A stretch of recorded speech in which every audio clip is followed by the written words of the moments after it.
I've been waiting on the sidelines for a long time. Now I'm finally getting in the game. It's about time. This is my time. This is my time. The only thing I consider impossible is losing. I've been waiting on the sidelines for a long time. Now I'm finally getting in the game. It's about time. This is my time. This is my time. The only thing I consider impossible is losing.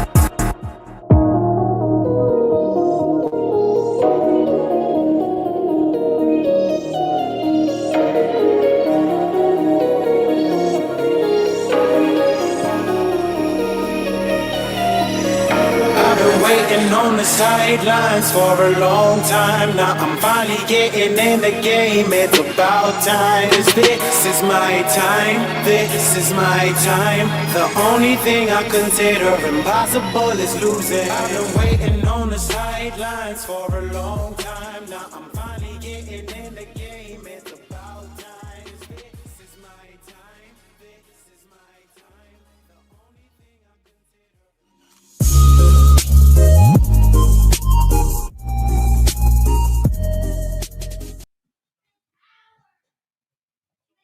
What's up, ladies and gentlemen? Welcome back to TD Fans Talk, home of the real Miami Dolphins fans. We got a late night one here. Not late, but 9:30 p.m. on the East Coast. Y'all punch that like button on your way in the building. Let your friends and family members know that we are live. And hey, man, I just wanted to open it up, chill with y'all. Miami Dolphins open conversation. Let's talk about it. And if you have any specific questions that you'd like to ask, put it in the chat so that I can answer them for you. It's one of those moments. Just wanted to go live again and hang out with y'all for a little bit. While we're gonna have movie night tonight as a family. So pretty much at 10:30, we're gonna start late night movie night. So I don't even know what we're watching, but I'll be present for movie night. So I said, I got some time, man. Let me go hang out with the Fins fam and kick back and relax and chill and talk about the Dolphins and whatever else everybody want to talk about. All right. Jared is a member of the channel. Salute to you and all those in the mod squad. Shout out to Daniel from Arizona as well. He said, Jared said, TD, did we sign our second round pick? Not yet. Unless something came through in the last few hours that I didn't know about, but not yet. They'll figure it out. There's a stalemate right now in the entire NFL. Only 2 second-round picks have been signed because the agents are banding together and saying we want fully guaranteed contracts for our second-round picks.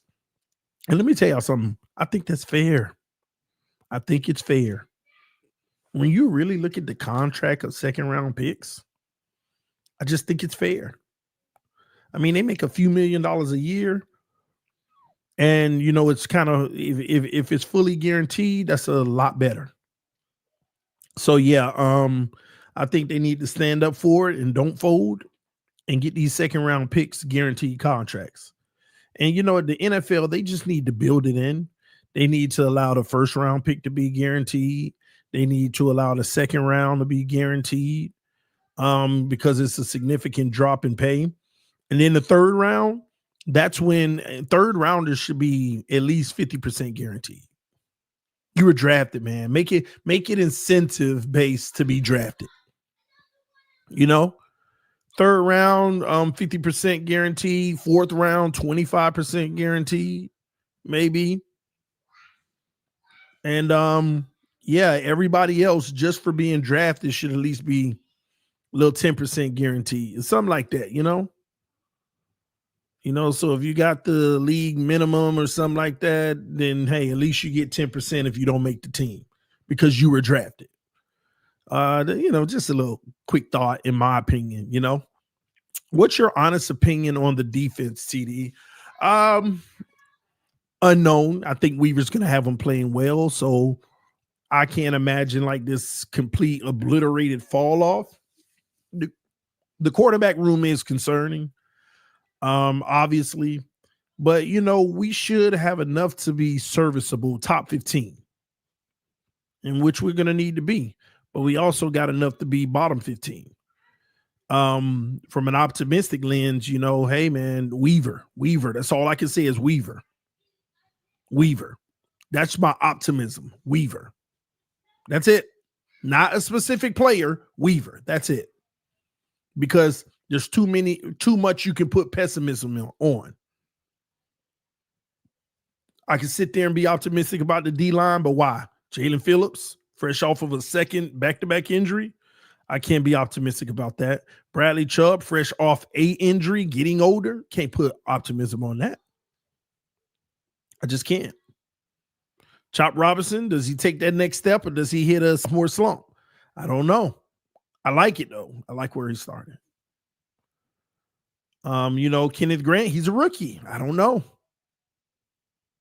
Zeeler, yeah, we good. We should be, right? Unless, hey, you going to give him his money? I mean, are we actually good? Linebackers, I feel solid about overall. Not great, but solid. And then, the safeties, Minka, hopefully he's not on his way down. He's been declining in Pittsburgh, but it's still good play. Even his decline is good play, but is he going to keep that decline or is he going to stay the same or is he going to elevate? I don't know. Opposite of him, guy who came in, couldn't be a starter on his own team, tried to come here to be a starter. We'll see. In secondary, no comment. So, yeah, only optimism I have about the defense is Weaver. He'll put it together, create a scheme that can help us survive. Bend but don't break. And, hey, we roll with that, and hopefully it turns out to be top 15. Who knows? So that's how I feel about the defense overall. All right. TD, are you going to pick tops for tonight? I don't know what tops is, just FYI. TD, is McDaniel and Greer a package deal of staying or going? I don't think so. We like to believe that, but I don't think so. Sometimes you got to ask yourself, what is the leash of a general manager? Are they not allowed to? From supermoney.com and intelligent.com. Man, Siri in here getting on me. What's the leash of a general manager? Like, does every general manager have to be perfect the first build? So I don't think it's a package deal. A general manager may get one or two, maybe three shots at it. And then you had a lot of turmoil that isn't the general manager's fault. Like, I'm not the one to make excuses for Chris Greer. I just tell y'all how he would present his excuses. And believe it or not, he has some, whether we want to acknowledge him or not. Whether he wants to acknowledge him or not. Greer picked Minka Fitzpatrick. It ain't his fault that he didn't want in anymore to begin with at the beginning. So there were conversations overall about, the quarterback selection. Greer said, I let other people, collaboratively make decisions and I went with it. Hey, you still the GM, but you get a pass for that when everybody agreed in the front office. You had the whole Flores debacle. You also lost Chris Greer a first-round pick for tampering with Brady, unless Greer was a part of it. But right now we know it's Ross and Flores being a part of it.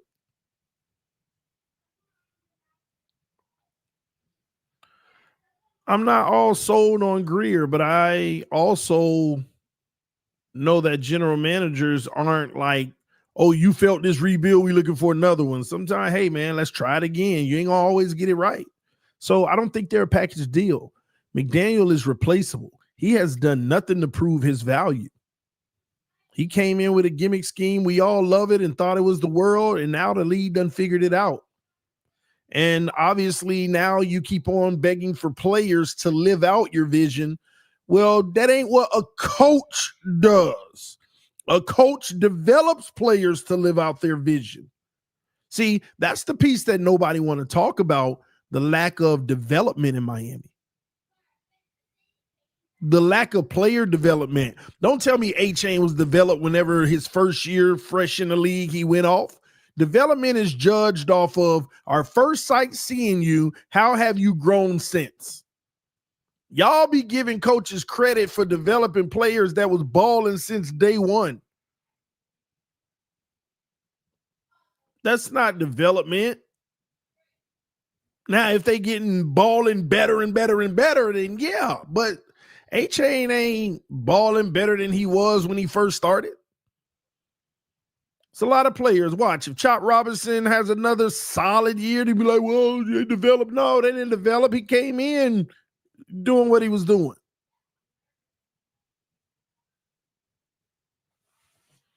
So McDaniel hasn't proven to have developed anybody.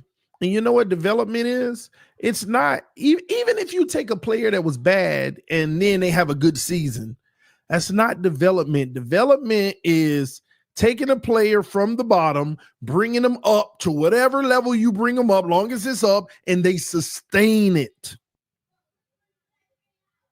Because if they don't sustain it, that means that improvement was dependent on something else versus themselves. That's not development. They have to sustain that high level of play or keep growing on top of it. If somebody goes from a 2 to a 4 and they go back to a 2, that means something was lifting them into a 4. And it wasn't them getting better.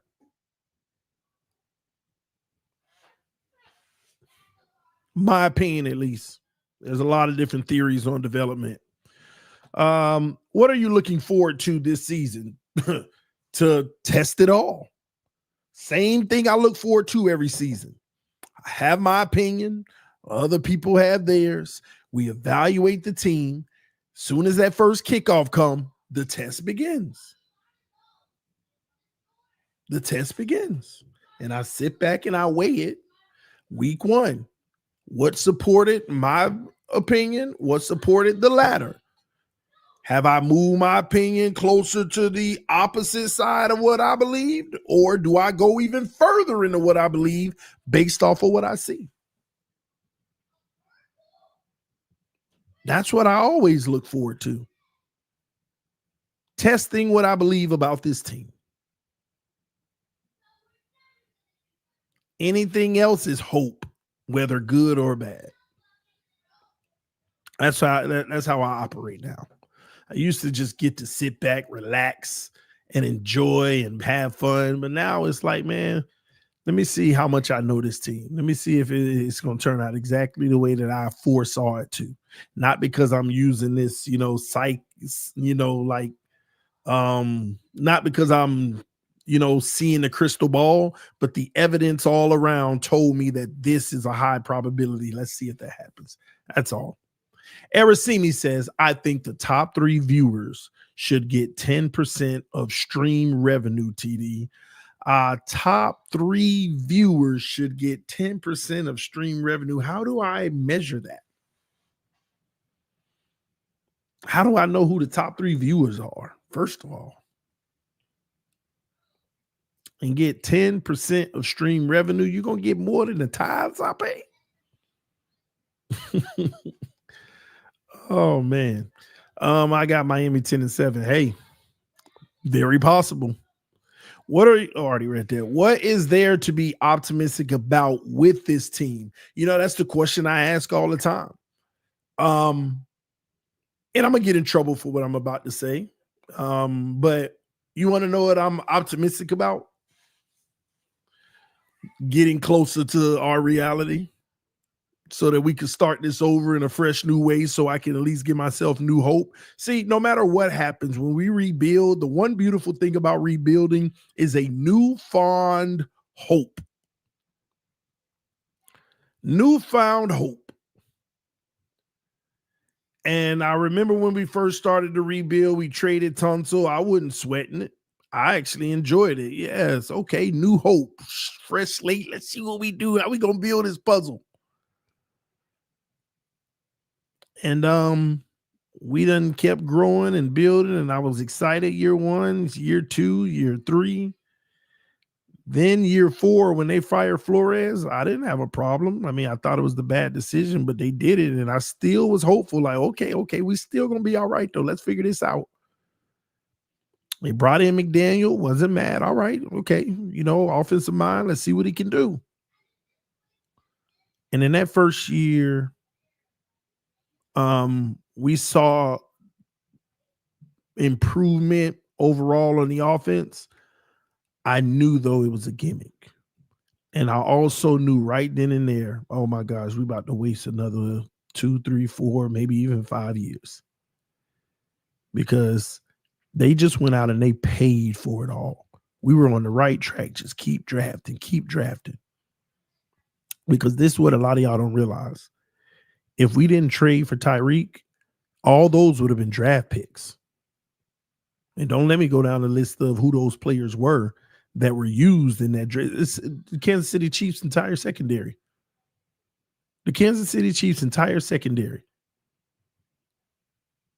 That good old secondary.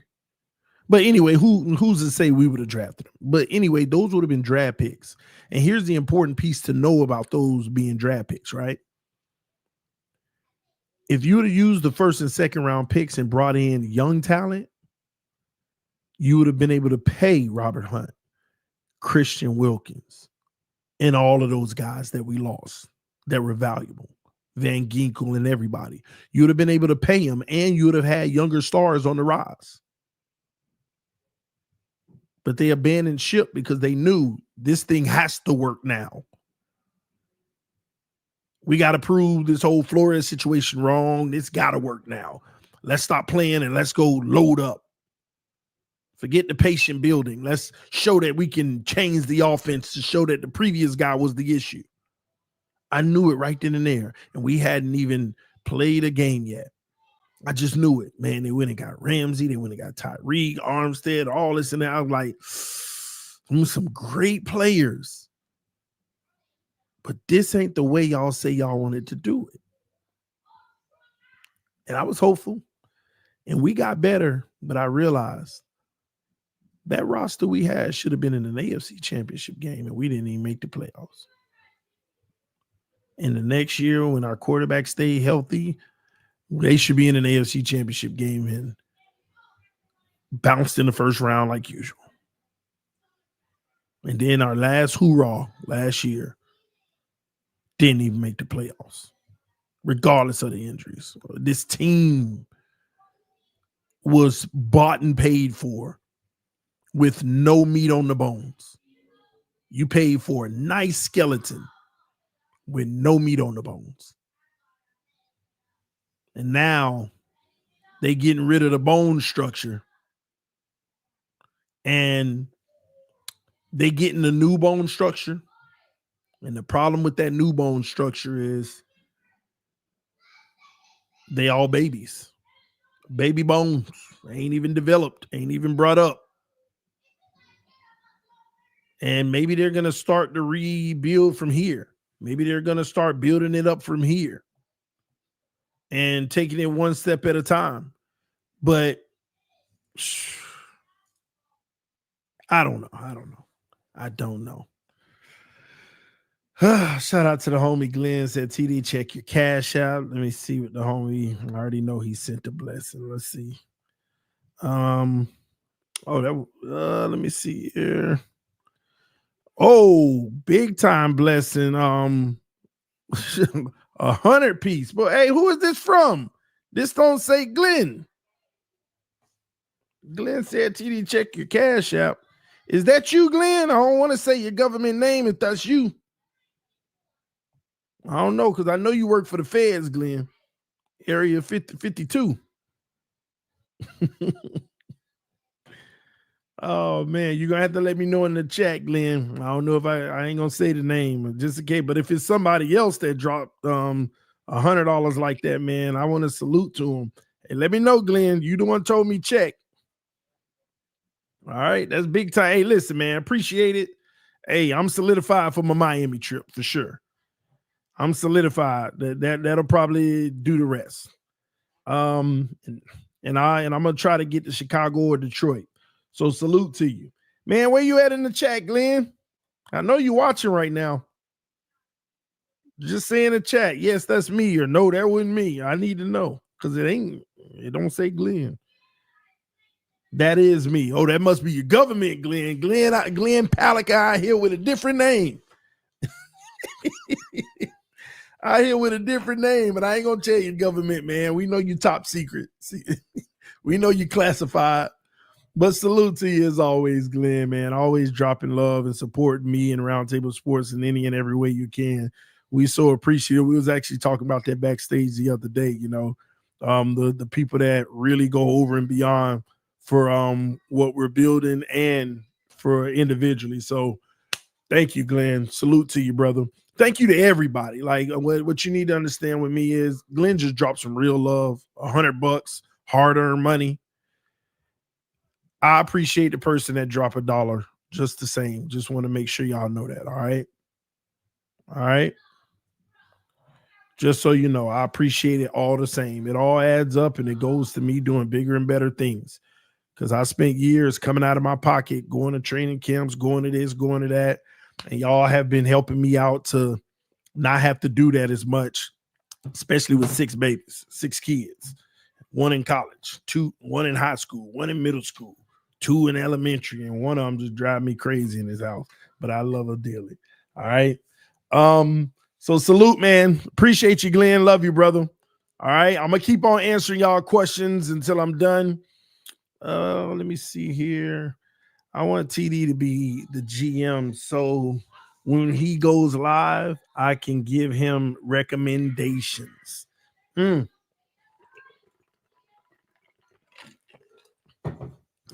probably listen to him too.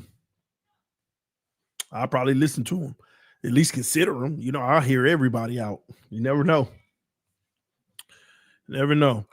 TD would keep drafting QBs until he hit. You better know it. First round, second round, third round. Be like, drafted 6 quarterbacks, man. What you doing? Hey, y'all go battle it out. Y'all go battle it out. I might have 5 of them active on Sunday, far as I care. I might have 5 quarterbacks active on Sunday. I might have 5 of them jokers active on Sunday. Play with me. I'm going to find one. I'm going to find us one in 2 to 3 years. We're going to have the best one in a decade. I'm going to be snatching them all off the board.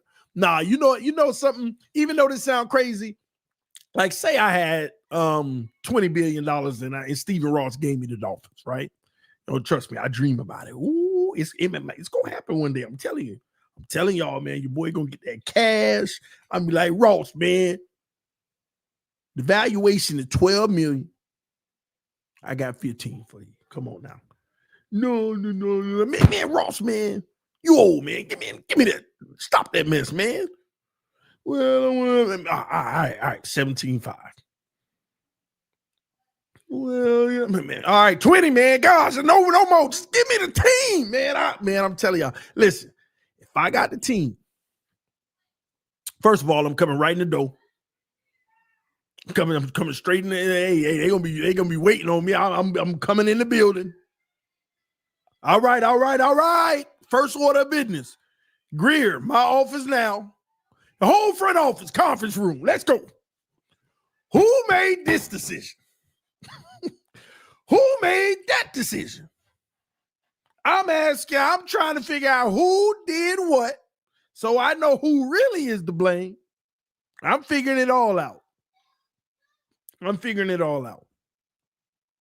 But say if I had the team right now, I'm telling y'all now, man, everybody in the executive office, gone.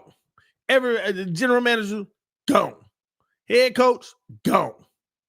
I'm cleaning the house. I might even be on the sideline calling plays. Now, I ain't with that check 2, alpha flex, Fred 3, trip, double, X, Y, Z, blah, blah. I ain't with all that. Hey, halfback toss to the right. Halfback toss to the left. Run it up in the middle between the A and the B. That's it. Listen, man, I'm just getting rid of everybody.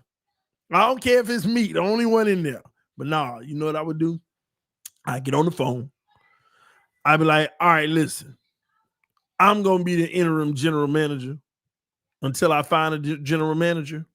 And then I'm going to hire an interim general manager to general manage with me.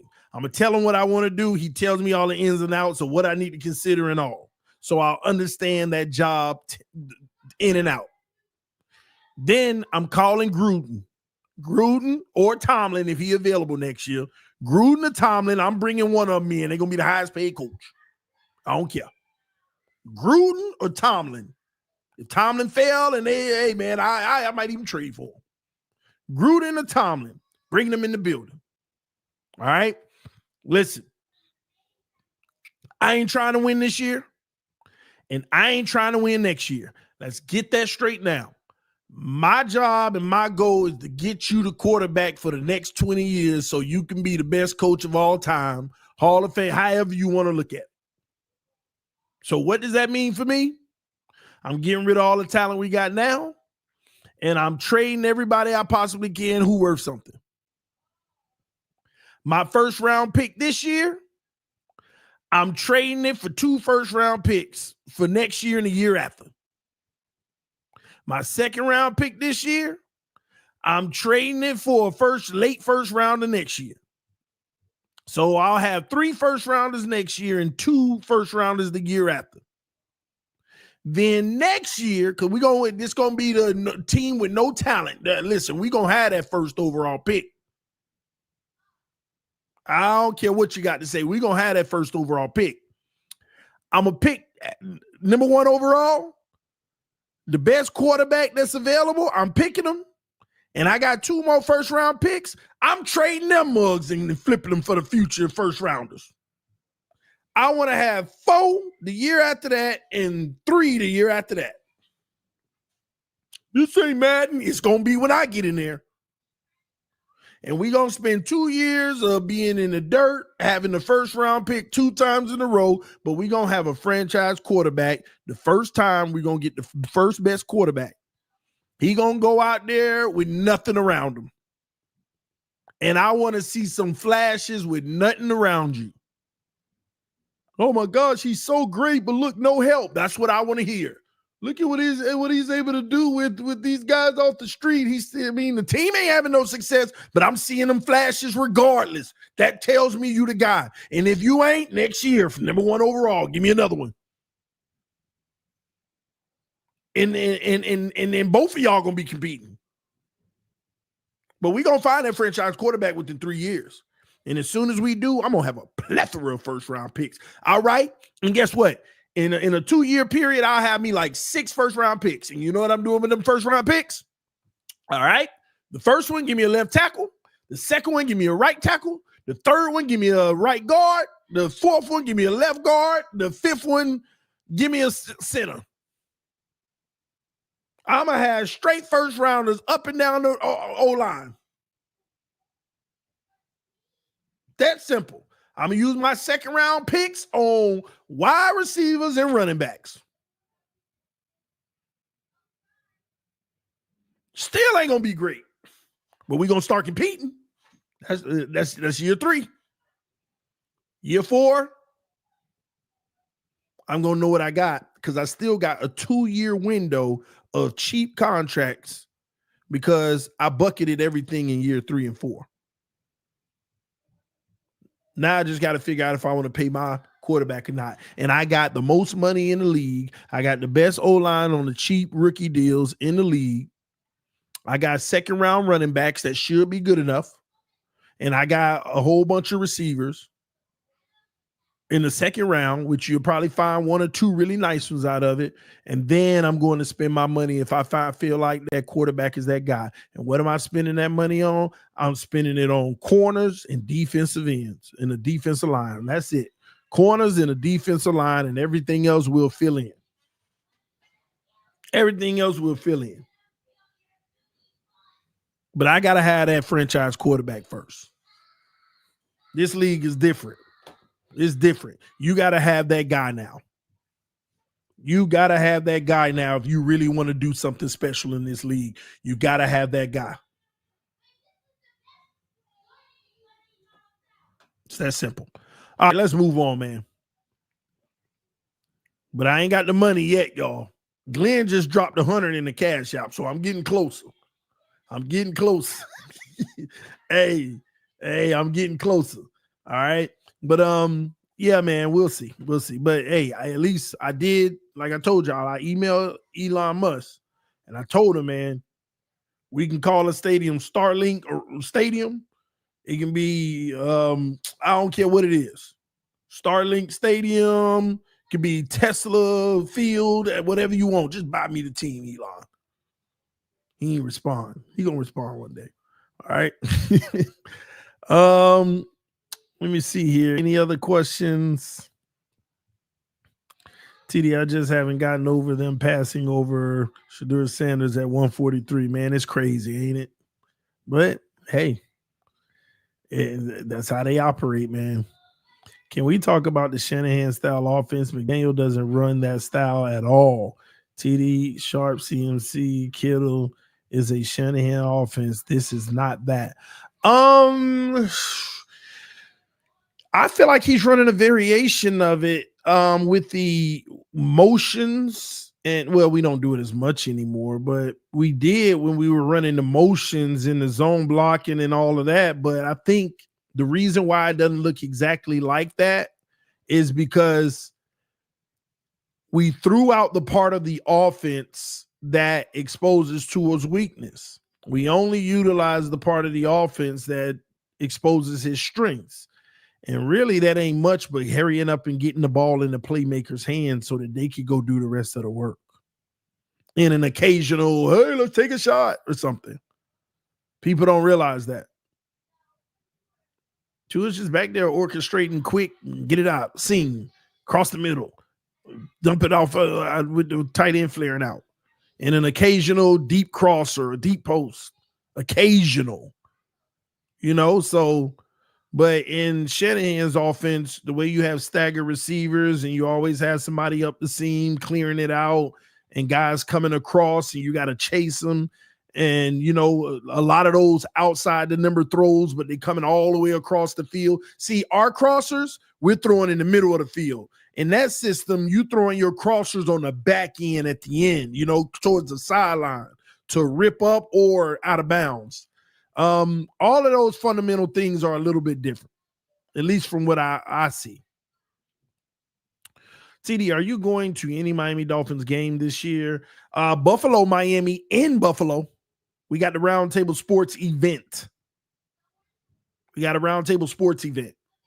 Dolphins, Buffalo. We might open up some more tickets for that because we sold out of tickets because it's an event that we host. We sold out of tickets. But when we sold out, we had took deposits and like 30 people had put a deposit and I think 23 of them paid the rest of the full balance.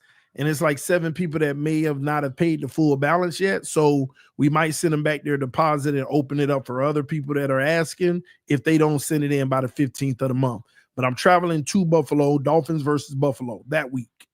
I'll be in Buffalo Thursday night game. So I'm ready for that. Some of y'all are going. I know y'all Big C gonna be there. Some of y'all gonna be there. So it's gonna be dope. Glenn MVP always been. TD, you should hop on with Big C. We do. Me and Big C collab. Will Zeeler be okay playing on his current contract? I don't think so. I mean, unless his agent done is especially after you see what happened with Raheem and all them, you got to secure your bag. TD, love your show. Miami is going 12-5 this season, man. From your ears to mine, I really do hope so, Frank. That'll be beautiful. It'll start to change some of the narrative. And you got to win that playoff game. If not, I'm still happy with 12-5. It'd just be a shame to lose the playoff game, right? Especially after a successful season like that. Love you, TD. Salute to you, Miami Heat shorts. Daniel said, TD are plenty surprised about our center. I like our center. Our center was very reliable last year, and y'all got to give it to him. I was skeptical about him the year before, but you see how I could be pessimistic about things, but they still work out. So that's one good thing that I do love about last year. Our center played good football. We were concerned with the absence of Connor Williams. So I feel great about our center, Brewer. I'm happy about that move we made. TD, do you think Greer can do another legit rebuild? No, not at all. He might do one, but I don't think it'll be legit. I just think again, my fundamental belief of football, you got to have one of those guys or you're hustling backwards. Like, if you don't have one of those guys, you have to create an environment of the closest thing to perfection. It doesn't have to be perfect, but it got to be the closest thing to it. And that's one of the most hardest things to do. And then it's not even sustainable, even if you do it. That's why, to me, it's hustling backwards. If you don't have one of those guys, you're hoping to be that 1%er that Flacco, Super Bowl. You're hoping to be that 1% chance situation. It's just not smart in today's NFL. And it's going to continue to get harder. And what people don't realize is, as soon as you pay your quarterback like that, you're at a disadvantage every year of the teams that have quarterbacks on rookie deals able to put more talent on the roster. You're outmatched. You're outmatched. Why you think you have the Green Bays, the Houston Texans, teams like that go in their first years, their quarterback's first year? The Jags were doing it until they paid their guy. Like, you're at a disadvantage. Give me a quarterback making $10 million a year. I'll show you $35 million worth of more talent on my roster. It makes a difference. And some teams may not transform that $35 million of extra money into 2 big players. They might transform it into 6 solid players that you don't think about. They're not big names, but they get the job done and they got a better team overall, like Green Bay. You can't name many people on Green Bay team, but they got a lot of solid players. You can barely name players on Green Bay teams. Some of y'all football heads, and you can, but the general person cannot name many players on the Green Bay Packers. But it's a whole bunch of solid ones.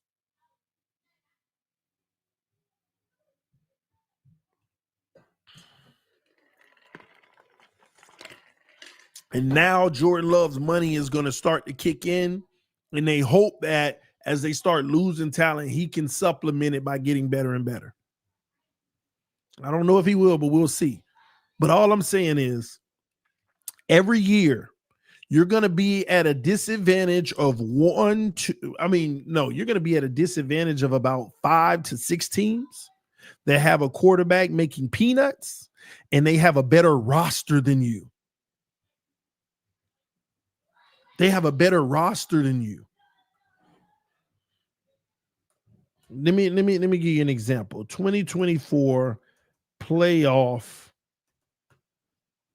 NFL. Let me give you the bracket real quick. Let me show you what I'm talking about. Right? Texans, quarterback on a small roster, versus a Chargers who got a high-paid quarterback now. They smoked them 32-12. Ravens are going to do Ravens things, but Steelers paid minimal money at their quarterback position last year. They got a playoff spot. That's 2 teams, minimal money at the position. Bills, Broncos, Bo Nix, minimal money. Let's keep it going. Lions, Commanders, Jaden Daniels, minimal money, rookie deal. Rams, Vikings, Sam Darnold, minimum money. Commanders. Oh, no. We already did the Commanders. Bucks. Baker wasn't making the money. That's 6. He got it now. But he didn't have it then. Low cap hit. And then Eagles, Packers. Eagles, Jalen Hurts making the money. Packers, I don't know if Jordan Love's kicked in, but let's just say it did, just so that we don't have to argue. 6 teams right there. You had a disadvantage of. They're able to put more on the roster around their guys. More on the roster. 6 teams. Almost every year you're going to have 5 to 7 teams already taking up spots because they're young. They got minimal money spent on the quarterback. They can have a better roster. And then in the whole NFL, you got 8 spots left. And don't talk about the AFC because you only got, let me see. We said 4 in the AFC. Steelers were paying peanuts. Broncos were paying peanuts. Texans. Broncos, Steelers, Texans. 3 of them. And then you look at the teams that are in there every year. Buffalo, Ravens, Chiefs. Every year, it ain't going to matter because they got one of them guys. See, when you got one of those guys, you're in there. Unless you have a historic bad situation on the roster, like Burrow was dealing with the defense. And they were 1 game out because they started coming on at the end of the season. They missed it by 1 game. When you have one of those guys, they're going to take up 3, 4 spots every year. And then you're going to always have these kids on these young contracts. So when you're one of those middle teams paying a quarterback a lot of money, you hustling backwards because you ain't got one of them guys. To me, and I know, and this will never happen because general managers are too terrified and they'll be accused of moving on too soon. For me, you got 5 years to show me you that guy or you out of here. I don't care if you good. You got 5 years to show me you that guy. I don't care if you're good. I need you to be that guy. You got 5 years. Oh, but y'all went to the playoffs once or twice. You got 5 years to show me you're that guy. Or I got to move on until I find that guy. I cannot sit here stuck in purgatory. And teams that get stuck in purgatory, I promise you, they're wasting years. But they can't justify moving on. They're not allowed to.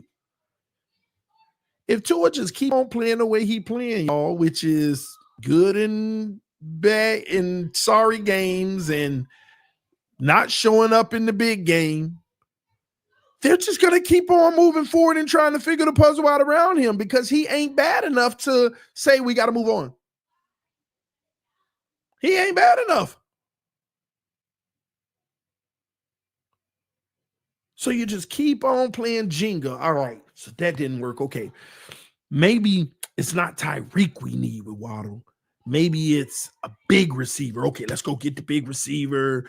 Maybe it's not. They're just going to keep playing Jenga, moving pieces, putting a new one in. Maybe it's it. And all along, you just ain't got one of them guys. The formula wouldn't be as complicated if you did have one of those guys. Now, if you're winning playoff games and you go into divisional rounds and AFC championship games and you keep losing, that's when you keep trying to figure out that perfect puzzle. But first round exits every year, or maybe not even making it, you got to have one of them guys. So, and that's for the people that be like, well, what has Lamar won? What has Josh Allen won? They got him in that Jenga piece that's acceptable. AFC championship games and divisional rounds. Okay, now we got to figure out that 1 game hump. That's when you Jenga and play around with pieces. That's worthy of that because everybody can't win, but we just got to figure out, we know we got a guy. Now we got to figure out the formula around him. But we out here trying to figure out a formula around somebody who ain't a guy.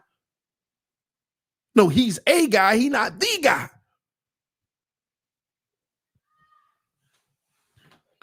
And as long as we don't realize that, we're going to be wasting our time.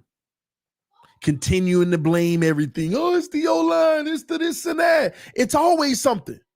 2 years ago, if the Chiefs didn't win the Super Bowl, they would have blamed the O-line because they had the 2 worst tackles in the NFL that year. But they won the Super Bowl. You hear anybody talk about the O-line? Do you hear anybody talk about the O-line? Now, they corrected it the year after and went and invested in 2 tackles, but they won a Super Bowl without them. Without 2 tackles, they had 2 of the worst in the league. Nobody talks about it, though. The team knew and they addressed it, but before that, they won a Super Bowl and nobody talked about it. You know why? Because they won a Super Bowl. Even without it, we can figure out a way to still win because they got a guy.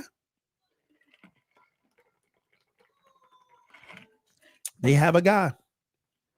See, they give me some good news and tell me it's Tua's last year in Miami. I can't tell you that, bro. I can't tell you that. Sorry, man. I'm the bearer of bad news. I mean, he might still have 3 more years. We don't know. We have no idea. We have no idea.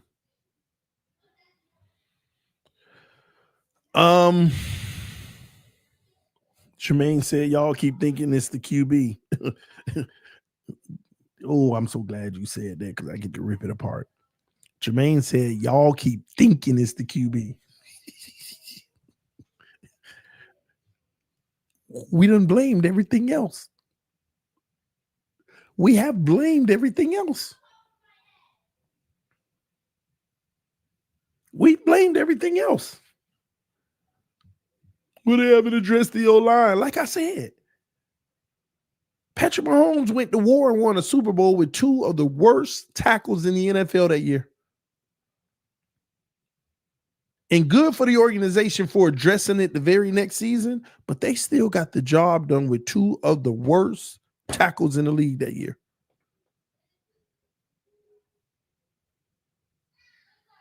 Because they got a guy. And the sad part, nobody talks about how bad that O-line was for them when they won that Super Bowl. Because when you win in anybody anyway, nobody cares because you still feel like the dynamic of the team is enough. You'll live with it.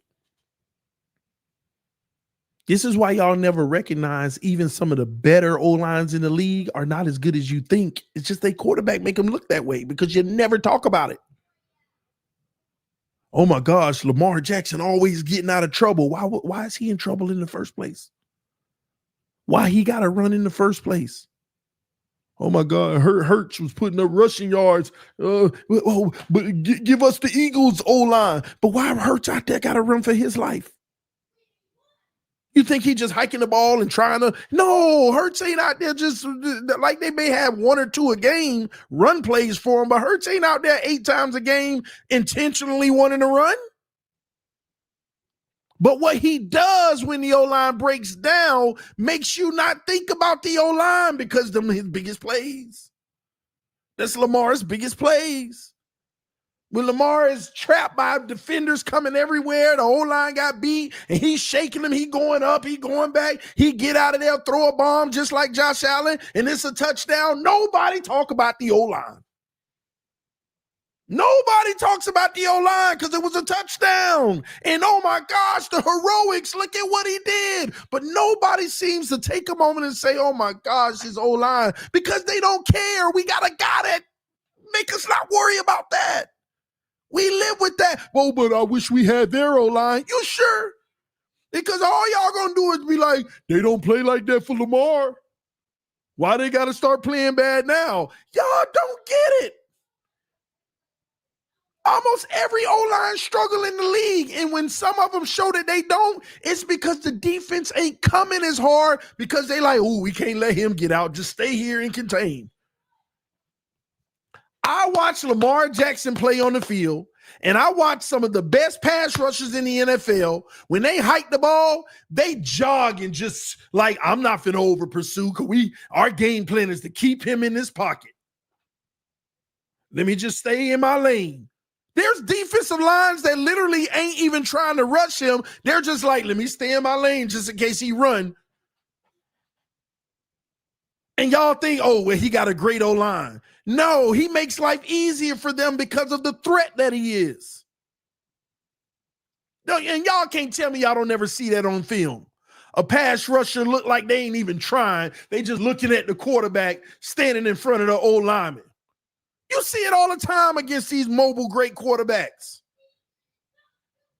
They don't, and yeah, sometimes they pinning their ears back and coming at them. But they gambling when they do that. For us, oh, it's all ablaze. Let's go get them. Let's go get them. I ain't got to worry about this lane, gap integrity, and all that. I ain't got to worry about that. Let's go get him, and he going to get the ball out quick, so we got to try to keep fighting to get there.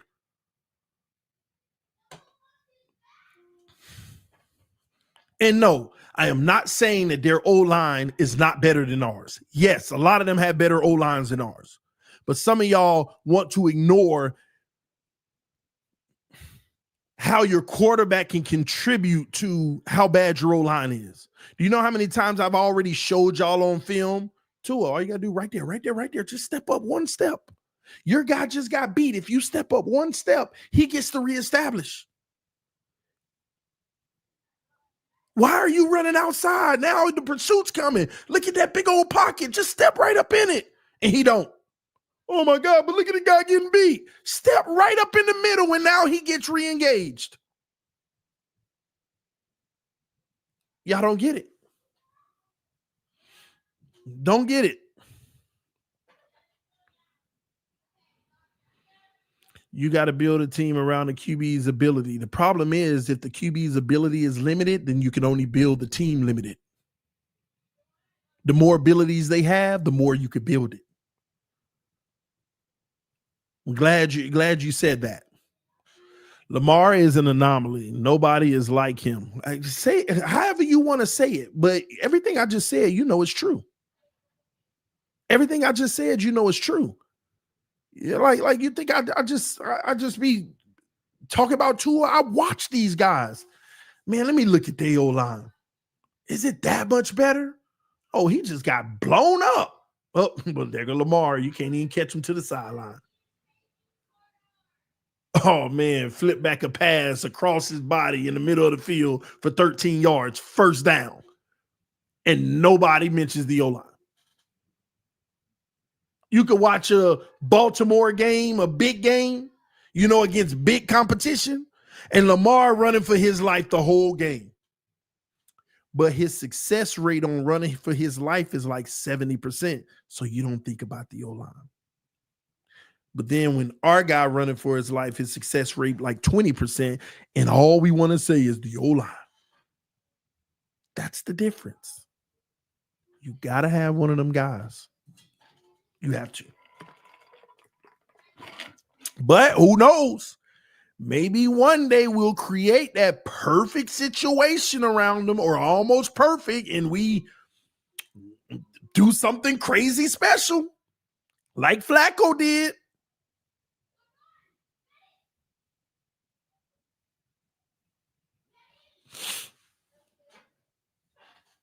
I'm not saying we can't. It's possible. But it's slim to none. Lamar Jackson is limited too. Oh, I love to hear, Jermaine, in what aspect. I love to know in what aspect Lamar Jackson is limited to, because he is officially shaking all of that. Oh, well, he's not a great passer theory. He's definitely shaking that. And nobody in their right mind cannot say that he hasn't improved year after year after year in throwing the football. I think he arrived throwing the football when he put up 5 touchdowns on us in Miami. I remember because it was 4 and I was walking out the stadium. I don't want to see no more of this mess. And on my way through the tunnel, erupt again. He done got another one.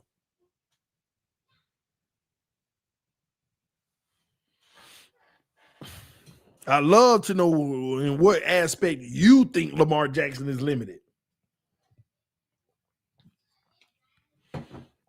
Why hasn't Lamar ever played in a Super Bowl then? Because when you got like 6 quarterbacks in the league like that, they all can't go. They all can't go. There's levels to it. Just because you ain't the best quarterback in the league don't mean you ain't one of those guys. And you can be the best quarterback in the league and not win a Super Bowl.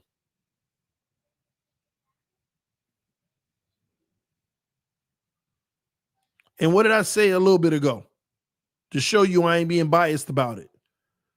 I could see if we were going to divisional rounds and AFC championships, because at that point, whatever happens, happens. You got to figure out the team around them at that point, like how to make the perfect blend.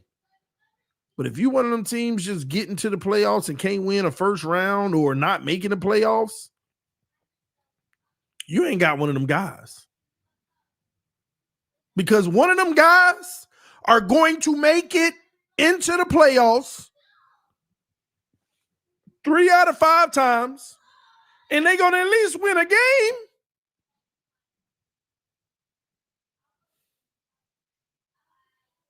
Unless you have a historic bad team, like a historic bad defense like the Bengals just had. Like Herbert had his first 2 years when he broke all them records.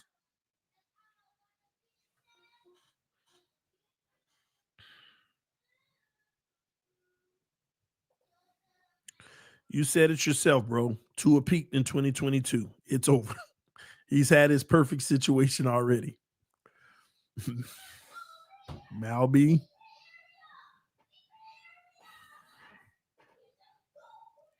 He didn't even peak in 2022, in my opinion. He exceeded his peak. It was one of those freak anomalies, like he exceeded his ceiling. And that's only because of the yak. Them playmakers exceeded his ceiling for him. What they did after they got the ball in their hand made him look a 20% bump in just how he looked. He would already put some better stats up with those weapons, but it exceeded his ceiling because of what they were able to do without when they got the football in their hand. I told y'all back then, our guy has exceeded his ceiling. It ain't gonna get no higher than this because it shouldn't have even got that high. We just had godly weapons. And sure enough, has it been, have we revisited that production? He played a full season after and didn't have the production he had the year before. Just saying. No way it takes 6 years to move on from Tua. Did we learn from Ryan? No. This is worse. Ryan showed continuous improvement at first. Remember Ryan Tannehill. We always knew the pocket presence was an issue and we needed to protect him, right? Which, you just brought up something real good, and I'm going to talk about that. You just brought up a whole really good subject. But let me finish this thought, then I'll get to that. We knew with Ryan, his pocket presence was horrible. We had to protect him, right? We got to get him a O-line, right? But his other issue was accuracy on the deep ball. The first 2.5 years, he was terrible, always overthrowing, never underthrown. He would be missing them by 2 feet. Like, oh, that was a touchdown, 2 feet. Like, he kept missing them. And then by 2.5 years in, it started clicking. Year 3, it was money. Year 4, he was everything about it.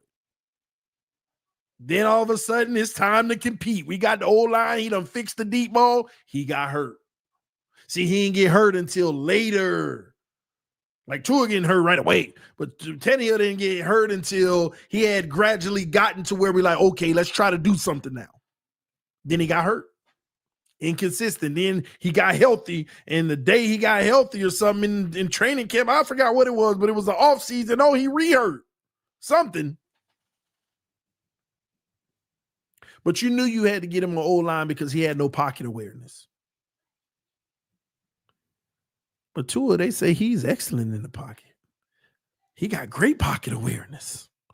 When I watch film, Tua needs to do a better job stepping up more consistently so that when a guy on the edge gets beat, he got to use those peripherals.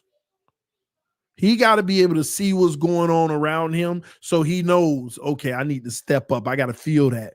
But I don't think he does that very well because he's focusing on aiming to that spot because he got to have his mechanics perfect, focusing on putting it in that spot. He can't be worried about what's around him.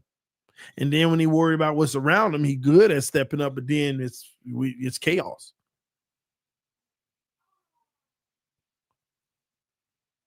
So I don't know if he could actually do both at once. Now, sometimes he get away from something and throw, oh, good play. But that whole combination, that's why when Tua always gets in trouble whenever he doesn't have his mechanics set. He ain't set his feet. He didn't rotate through that throw, follow through, all of that. All the experts, oh, well, look right here. You can see he never set his feet and this and that, and that's why it sailed or it did. Yeah. Ballers ain't worried about that, man. They can throw in any angle and however they off balance. See, that's what the gamers do. Everybody always talk about, I always said it too, his mechanics are flawless, but he has to have the mechanics to be good at what he does. Ballers, man, they can be unorthodox, get the ball where it need to be, like running from people, throwing off of back legs and all that. Like, that's just gamers, man. They got it. It's just in them. It's it. It's the difference between the guy do everything right, formal, and it'll work, versus, man, everything ain't got to be right, and I'm getting it done. It's the difference, man. Y'all don't get it. Y'all don't get it. But I'm up to my hour. I got to get the movie night. Y'all got me late. Get me in trouble. But thank y'all.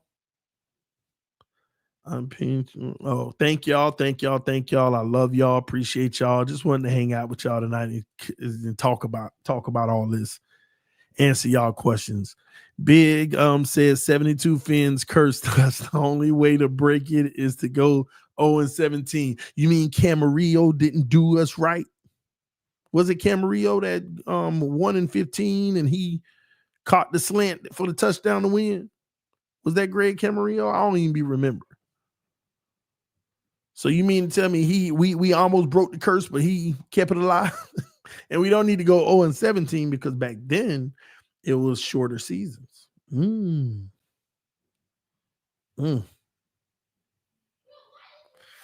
Tua is not a gamer. Well put.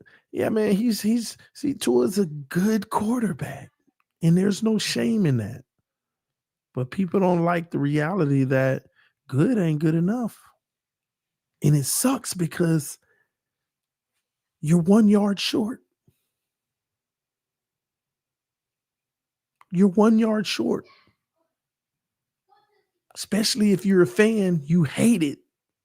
Like, man, like, get over the hump, man. Oh, fix the O-line. Like you're scrambling, you're crying out. Just something to get them just over the hump, man. Figure it out, man. It's the O-line. It's the receiver. They dropping the ball on them. They fumbling on them. The defense, like, he's so close. Like, no quarterback can be that close, and it's them. It has to be something keeping him from getting that inch.